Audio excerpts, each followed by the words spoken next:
So for those of us who are not caught in the reeds of housing research or implementation, it can sound pretty inert and boring. But as such, wrapped within housing, you have so many processes going on, claims to the city, community building and community destroying, processes of segregation, and challenges of providing infrastructure and safety. So if I can, we can think of the housing question very basically as how do we enable people to live well materially and live with dignity and feel a sense of belonging in the city. But the greater challenge, why it needs constant rethinking, is that we have to always start in the middle. You know, we are not on a greenfield site. This is not just an AutoCAD exercise. We are starting in the middle of the city. But at the same time, that's also a certain kind of advantage because people have figured out a lot of things about how to deal with these challenges. So in a way, the housing question is the urban question, or is a big part of the urban question. So going forward today, I think we are going to be talking about how do we make cities livable by focusing on housing and by looking at experiences in Hyderabad particularly. So I'll hand it over to Swastik, who will be making a presentation for us. Thanks, Indivar. Uh, Thank you very much. I hope what I'll do is I will take very short while. I'm hoping about 5 to 7 minutes to set up a little sort of comparative that I've been sort of working on. So what I'm going to show you here is not actually what we had gone out looking for, but we sort of found, and particularly about Hyderabad. So I'm hoping Basharat sir will be able to then shed light and even give us some knowledge, or give us some understanding as to where this may be coming from. So we entered, so this is sort of different question around slums, and slums as an entry point to understand the nature of housing in cities. I mean, me, my colleagues, and we've been working for several years on different aspects of how, of course, cities grow and what sort of defines their growth in terms of economic conditions or economic changes, or in terms of social changes, or in terms of even climate changes. So certain things which sort of, you know, nudge a city along its sort of growth trajectory or its sort of development trajectory. And certainly, I mean, it's always incomplete, like how Dodin sort of very well articulates that it's always incomplete, and part of that incompleteness is basically some you know the question of housing. I don't think there's a final solution. I mean, one of the things we're very clear about, you may have heard about things like Pradhan Mantri Awas Yojana and things like that, in which they're going to build millions and millions and millions of units. I mean, there's serious problems in that approach. Is one of the main things that our position on that is that whatever happens, it's not like as how we call it, we cannot build our way out of this problem. We cannot build more and more housing in order to solve the housing problem. So whole thing has to be seen in a slightly different way, and fundamentally we need to basically acknowledge that that people have actually made a lot of housing for themselves already. They have made already. So today in the morning, in fact, we were, my colleague and me, we were at, Teja and me, we were at Agapura, and it's an old sort of colony made by CITB, you know, of Hyderabad, maybe in the 30s, I believe, or that's what we were sort of told. And it's similar places. We basically, we work a lot on field. So I've gone to like several cities across the country and just walked around and felt what all is going on, and the kinds of housing, let's say the kinds of housing well, solutions in a sense people find for themselves, and that's something which we consider to be at the heart of the problem, and that's something that we need to help and support and do whatever we can. I mean, in absolutely non sort of patronizing way possible, that you know, when we talk about basically taking the kind of housing people have made for themselves and looking at the questions that Indivar rose about, whether do they satisfy basic conditions of hygiene, health, and so on and so forth, do they support social cohesion, do they support dignity, and so on and so forth. So many of them naturally do, and several of them are lacking basically on the physical side. So one of the fundamentals sort of approaches that we always propagate is why don't we look at you know, upgrading of existing housing rather than going out and building new stuff. So of course many things are associated with it, especially the question of whether you have a right to be there at all or not, and so on and so forth, and that's important for us to sort of push that agenda agenda, advocate for it as much as possible. So that's one of the, so I'm just giving you a broad sort of background to where we were, where we come from, or my colleagues and I, the kind of approach we try and take to our work and housing. So we were basically asked by the Ministry of Housing and Urban Affairs to look at a particular model that is there in the Pradhan Mantri Awas Yojana. The Pradhan Mantri Awas Yojana, the big housing scheme. Inside that, there's this.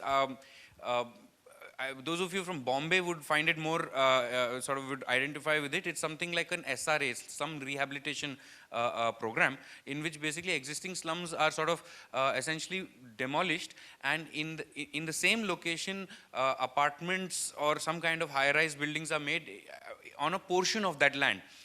Prasad had in fact shown a slide about it on yesterday. So basically there's a piece of land, it's covered entirely by, let's say, what is called a slum notionally, and basically I move everything into a smaller portion of the land, and I raise a apartment complex over there where all these people who are over here will shift in, and I'm left with a portion of the land that I can commercially exploit, so that I can make some money off that. It is sort of for sale, and I can use that money to cross-subsidize this slum component. Is that sort of clear? It's basically taking one thing and dividing it into two, accommodating everything onto one half or whatever it may be, and using the other half to make some money. It's damn lucrative in Bombay. It's extremely sort of popular. I mean, to the extent that you know, it's Bombay. Of course, real estate is bloodthirsty. So it's like there's marapiti khun kharaba going on to get into these projects basically. So I will not go into that. But then what we did was I picked up sort of slum data. So the ministry was asking us basically, it's not working anywhere else. Can you tell us why? Simply. That was the question. So we came up with some results and as to why it won't work and all of that. And I'm going to sort of show you what I found on the way and not exactly the result of this. That's a separate, very sort of more technically housing kind of discussion. But since we had data from different cities, we were able to look at slums and sort of get an understanding as to what are the main sort of characteristics of slums. So here what you're seeing is something which is basically about 5 data sets that you're seeing, which is one is Karnataka. I had access to data of about 8-10 cities, slum data from about 8-10 cities of Karnataka, and 1 or 2 data sets of Bangalore from different periods of time. Then I had the Delhi data over here and Hyderabad data over here. So what this graph is basically showing is what is the typical size of a slum, how many households basically live in a slum. So what this is telling us, if you just read the graph, is basically about a third where it's peaking. So about 30-35% of slums, that's the majority compared to the others, are in the range of about 100 to 250. So basically between 100 to 200, 300 households is the typical sort of size of a slum. Right? So this is what the data is showing, that the size slum is about this size. So no major sort of surprises here. Very small slums which have less than 20 or maybe less than 100 households are very few, and very large slums which are basically 1,000 households or bigger are very, very few. So basically the slums are in that size range. Yeah? So that's one point. Can I move to the next one? The next one basically shows us, what is the size in terms of the area that a slum occupies, the area of land that a slum occupies. And here we start seeing a slightly different pattern emerging. And this is something which, you know, about Hyderabad particularly, I'm very intrigued and I'm going to find out more working with the HUL, hopefully to do a little bit more research on this, is that if you see these, let's take a look at the red lines, the reddish lines. So the reddish lines are basically Bangalore, Bombay and Delhi. Bangalore, Bombay and Delhi, and we find in terms of the size, the land area that they cover, the smallest slums, which are basically 0 to 0.4 hectares, which are basically about up to 1 acre essentially, are the highest numbers. So almost, if you see Bombay and Delhi, for example, 45% of slums are less than 1 acre in size. Very, very small. Right? So majority of the number of slums, not number of households, but number of slums. So about half the households, half the slums almost are basically less than an acre in size. And you can see very clearly Bombay, Delhi, Bangalore, there are very few large area slums. So between 5 and 10 hectares, very, very few of that size are there. However, here's where Hyderabad sort of bucks the trend a little bit, and this is something that I will definitely want to know more about from people who are more experienced about Hyderabad, is that Hyderabad and the smaller cities, I had data for Belgaum, Davangere, Gulbarga, Hubli Dharwad, Mangalore and Shimoga, and Hyderabad. These 6 smaller cities and Hyderabad actually show that there's an equalish distribution of slums which are mid-sized. So about 1 hectare to about 5 hectares, there's more distribution. So there are basically the slums in Hyderabad tend to be, and the smaller cities tend to be little larger in terms of the land they occupy, right? And so you divide one by the other, and you get what is the density. So density is basically, very quickly, it's how many households per hectare are on in a particular slum. And here you can clearly see the trend that basically the Delhi and Bangalore, I didn't have Bombay data for this, for the number of households, but Delhi and Bangalore are clearly showing that high density slums in which basically about 200 to 500 households are living on 1 hectare of land are quite a few, about a third of them, and the high density slums are more. While again, Hyderabad and the smaller cities are basically low density slums. So there's people are spread over larger areas within these slums. So this was up till where the numerical data or whatever shows us. But after this, I sort of also looked at, can you show the next one?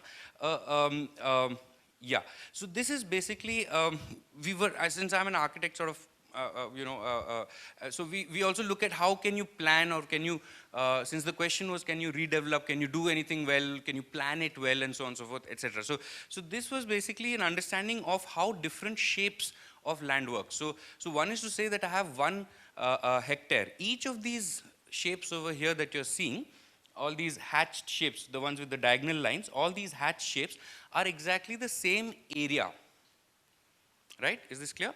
So geographically, they cover the same area.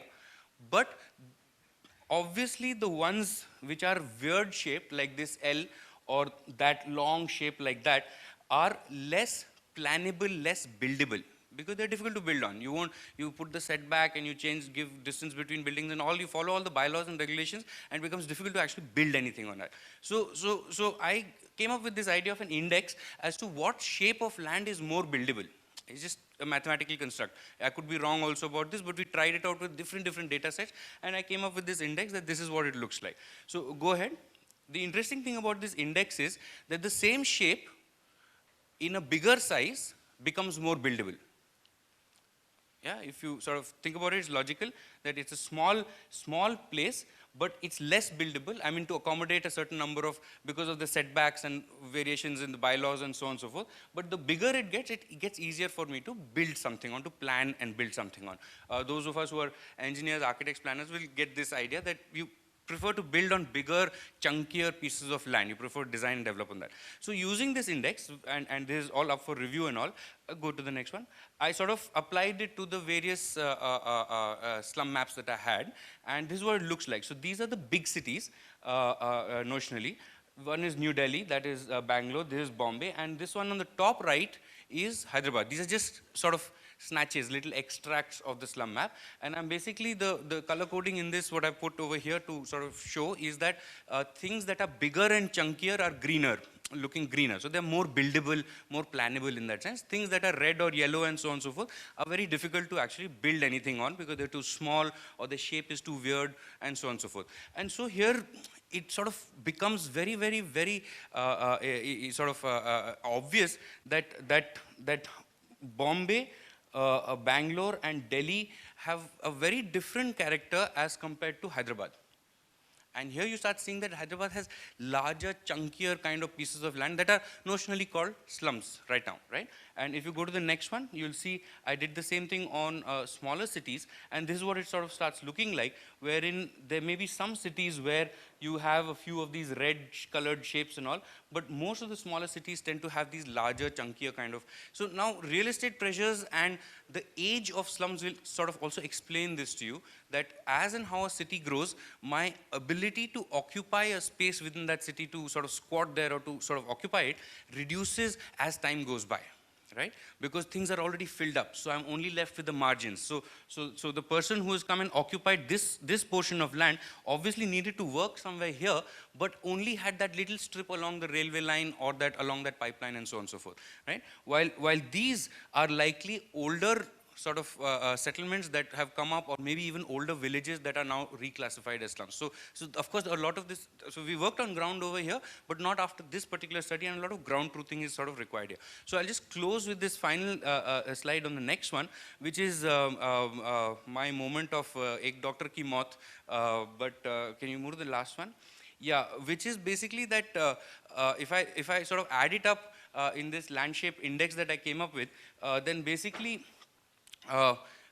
some shapes are notionally excellent for planning and all of that, but the biggest cities, the Delhi, Mumbai and Bangalore, are sort of very few sort of are in that range, but a lot of the ones in Hyderabad and the smaller sort of towns are actually in a more acceptable shape, more acceptable size, more acceptable kind of density. And so while we were looking at understanding whether redevelopment at all can work or not, one of the sort of findings I have, and this is a bit of a provocation, but is that actually Hyderabad behaves like a small town. We call it big village. Big village.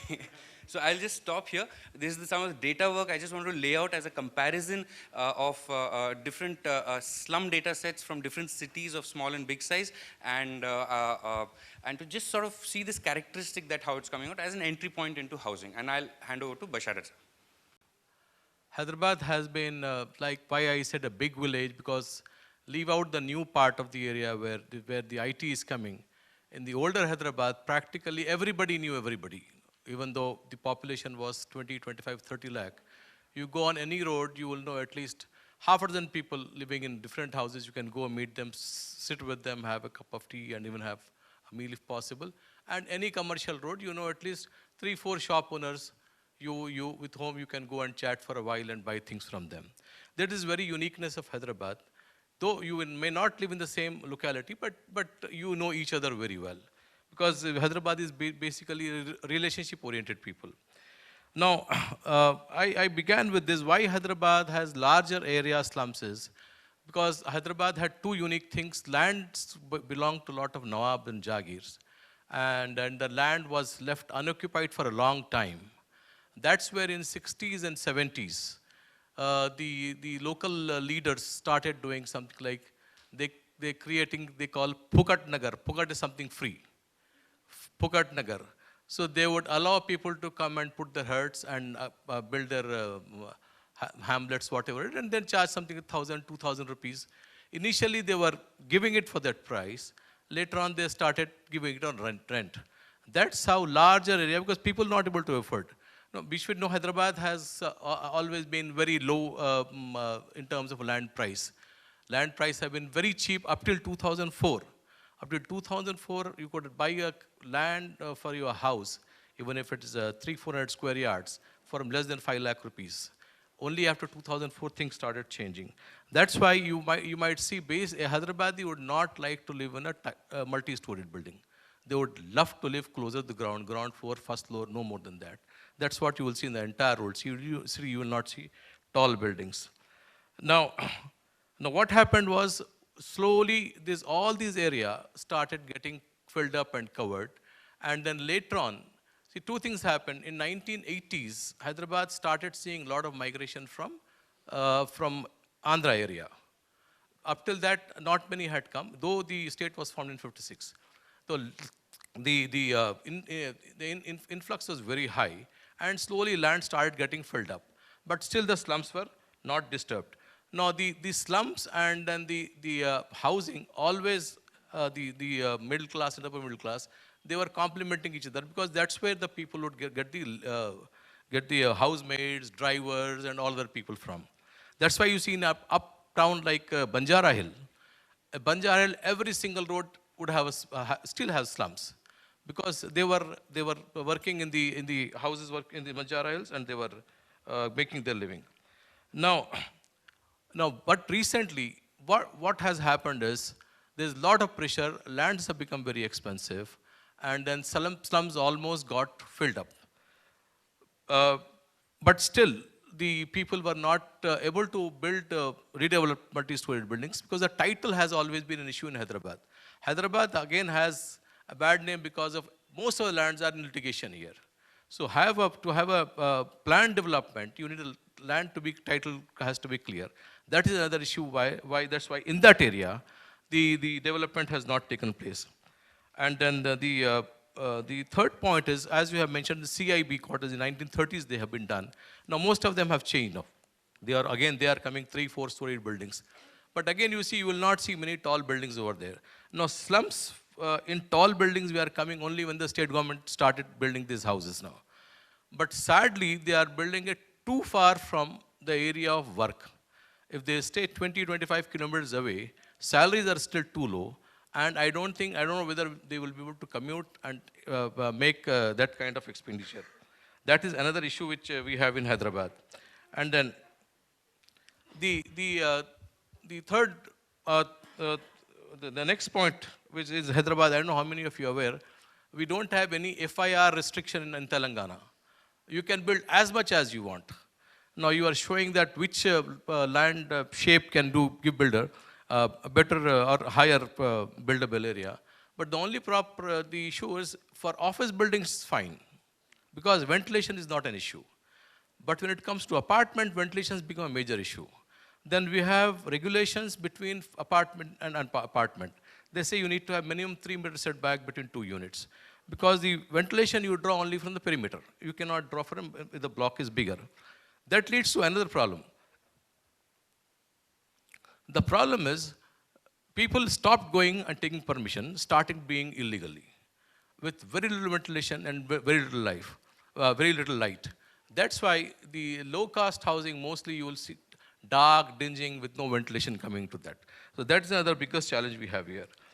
Now, with land becoming so expensive, I really don't know how the real poor are going to handle. Those who can get apartment and willing to go too far and stay there, it's fine with them. But again, there would be a problem. The problem is, the issue would be, these people are not accustomed to living in a tall building, like Mumbai, Delhi, other major cities. There's a culture that everybody knows, but these guys don't know. They don't know how to really travel in an elevator. I'm talking of very low people for whom this is being done. And then something happens, somebody gets stuck, a child gets stuck, you really don't know how they will do. And second is, in slum, you don't have that monthly expenditure. If you put in them into large projects, where thousands of, like the one which is being built in Kollur is 15,660 units, and each unit is 560 square foot. So they say 100-acre land, but I'm trying to get that information. The building blocks are on how much area? I have seen, because a lot of surrounding land is left. So when you're talking of density, because the FAR regulation is not there, this city has no control over density. Because FAR only controls the density. Density could be as high as 500, 600, or maybe even more. And then if there is no there is no transportation provided from there, how would they commute? How would they come to their workplace? Because there is no jobs available in the surroundings. No schools and all they will do, but for them to make a living. That is another challenge which they will be facing.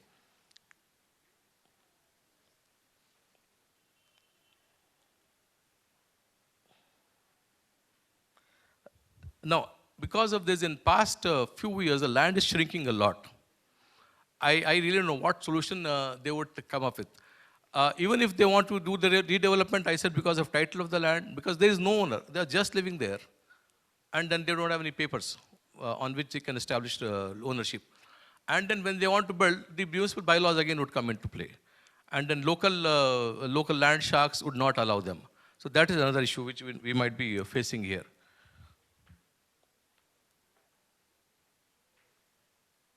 And then again, one more thing is, as I said, we had very laid back attitude. People would always like to have servants working at home, a gardener, a cook, and then somebody to help them in the house. Now that trend is changing now. Now the maid's daughter is not becoming a maid. Now the driver's son is not becoming a driver because most of them are getting educated now. So they may be willing to live for a while, but they might finally migrate to other better areas where they can make a living. And they may not continue to live in these slums. Now, some time back, about 4, 5, 6 years back, the municipal bylaws had come up with one regulation. They said economically weaker section, housing for economically weaker section. They said any plot which is more than 4,000 square meter, 1 hectare, you should leave 20% of the land for EWS housing. Now the builder lobby stood up again and said, they said, no, how can we do that? It's very expensive land. We cannot allow the low-income people to come and stay here at a low cost. So then finally, without making it public, what the government did is, they said, they said change that law. They said that give 50% of the value of that land as per the registration department, not the market price. Now the market price, suppose if it is 1,000 rupees per square, 1 lakh rupees per square yard, the government price is only 5,000 rupees per square yard. So at 2,500 rupees square foot, they pay the fee and they don't have to leave those 20%. Now had that 20% been intermixed with the entire development, the jobs would have been closer to them. They would be living all the where all the large apartment projects or offices are there. So that is not possible now because they have been practically removed from there. If you go and see the new area, Gachibowli and all that, you see no housing provided for these low-income group people. Now, solution. I really can't come up with the solution because just day before yesterday only I was told about this 2 days back, and I was a bit tied up. But when the question comes, probably I should be able to answer them. Thank you. So I just wanted to ask a few questions to the speakers, and then we'll open the floor to discussion. So first, Swastik, you rightly said that we can't build our way out of the problem. But can you say a little bit about why the only solutions that come forward are still let's build? And the other thing was in thinking about the shape index and the relation of the large size to buildability. Although that may be true in an abstract sense, on the ground, politically large settlements tend to be would be a greater challenge of getting people to agree and so on. And in Hyderabad, we have seen experiences, have had experiences where it is smaller bastis that kind of get redeveloped. So can you talk a little bit about that size and buildability relationship? So I'll start there and then. So building is, especially new building, is not only shiny and good looking in your project reports and all of that, but it also makes you a hell of a lot of money. So that's the simple answer to that, that it's like projects are much better than non-projects. So if I want to spend money, I'll spend large amounts of money, so a lot of people along the line can make like a lot of money. Yeah, and then at the end of it, you get some like, shiny looking thing and you can take photographs and then whatever it is. I mean, one thing I recommend everybody to do is to look at some of this data that is getting published under the Pradhan Mantri Awas Yojana on their website and all. It's really interesting and entertaining at times. So you must go through it and these photographs and all that come up of buildings. Apparently a lot of buildings are already complete and occupied. But I've not seen a single photograph of an occupied building yet. But you should definitely see the apartments which are supposedly occupied by poor people already. But then that's a simple answer. You want to basically make something new. Projectization is a simple way of image making as well as money making. That's the simple answer there. The second thing is the land shape index is particularly, again, it's a little subversive actually, because to be perfectly honest, the point we were trying to make was exactly the same as you. But we were doing it mathematically. We were like, go to small plots and whatever it is. So it was, okay. Yeah, so it's basically, you're right. So the bigger ones, we are saying that bigger ones are very easy to do because, all the physical planning and all can be done very easily. But we know exactly that the bigger ones are the ones which will never politically take off. Yeah. So there is one challenge in that. The smaller the building, the area to perimeter ratio turns very bad. That really reduces the buildability. Exactly. Though mathematically it's fine, but probably you might not even build, not even 50% many a times of that. Yeah, so our way of blocking this building out of things. Basharat Saab, for you, I had a couple of questions too. On the one hand, you talked about the history of sort of land occupation in Hyderabad, and there were these mass occupations. Some people call them land invasions, setting up Phukat Nagar, charging people a small fee to occupy this land. So what was the trajectory of that movement? Why does that taper off after a certain moment? Was it just that land became scarce, or did something change politically? So that's one. And the other, if I can just quickly ask another question, is we are seeing all this construction now in Hyderabad, redeveloped plots, G plus 9, G plus 12. But people are very concerned about the quality of construction. As a construction engineer, what is your perspective on the ways and on the sustainability of these buildings? Yeah, coming to your first question, actually originally the houses were very large, bungalows were, and lot of compound area within the compound. So people didn't mind if the people come and live there and take they would even give that piece of land to them. That's how it started. When that got over, this Phukat Nagar started. But as it land got, because they all got filled up. Once they got filled up, then the other issue started now. But somehow what happened, originally the individual unit was more. Now he had two sons, they again start staying there. They were not multi-story, they were all single-story buildings with metal roof or GI sheet roof or tile roof in those days now. So the area became more denser with the passage of time. And then that's how the land got not available. And then the prices shot up. In last 15 years, the prices have gone up in many places 30, 40, 50 times. So that is there's the biggest challenge for to buy land and do a house. And then the second point you said is about? About the sustainability of construction.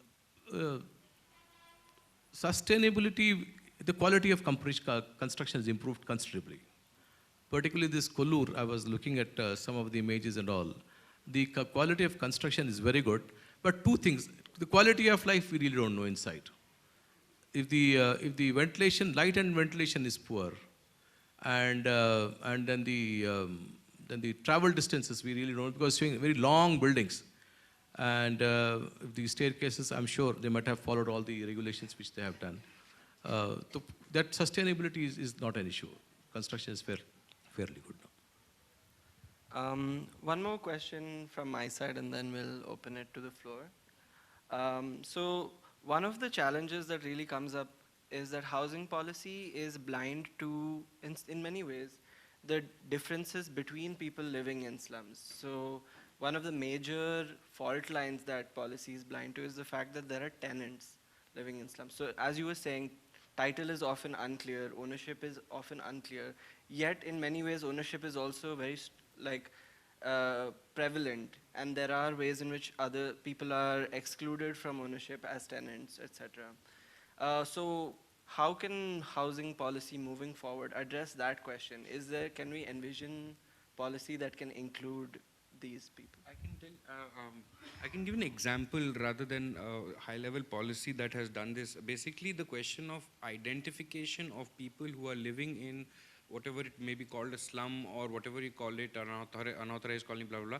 But the identification is a very political process, basically, and that's at the heart of it. So who lobbies for which sort of people to come into that list, which will finally get a free house or a new house or whatever the case may be, is actually at the heart of a lot of whatever it is, electoral politics and all sorts of things. Now, I've seen and this is important to understand, that the tenants who are there are basically combination also of people who cannot either afford to buy a home, which is fairly common, but people who also don't want to buy a home. That is, they're there for work and will go back after 10 months or after a year or whatever it is. So they have a more tenacious kind of a relationship with the city, basically.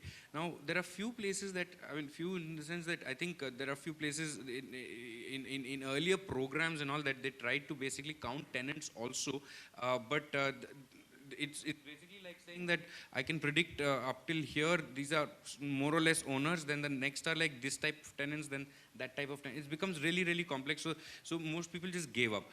But in Rajasthan, there is one case in Kota, which I think is one of the most admirable sort of cases, where they counted and made an inventory of who were called tenants, and it was generally agreed upon, and a list of tenants was also made, and separate sort of projects for tenants were sort of imagined and done. And in fact, these projects were not giveaway houses for free, but what are called actually rent to own kind of models. So in the sense that basically you pay equity for about 5 or 10 years, and then you can put down a small lump sum and you own the house after that. So you have a choice of leaving with your equity as an exit strategy. So very interesting sort of idea they came up with. It's just just in fact been inaugurated and people have been given their homes and so on and so forth. We just saw it about a couple of months back. See, again, land title is the major problem. What happened because Nawabs were holding 500 acres of land, 1,000 acres of land, then they left. Other people were occupying, the occupants did not vacate that land.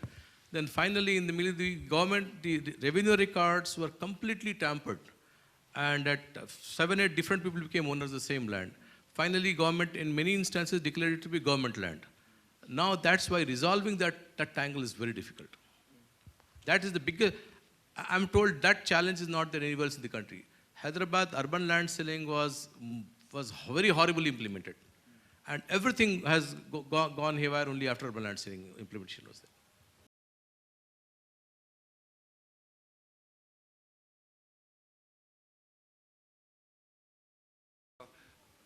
I actually feel Indiva is probably in a better position to answer the second question, but because the paradigm is there, you're right. I mean, and we're stuck in that, and it doesn't have to be there at all.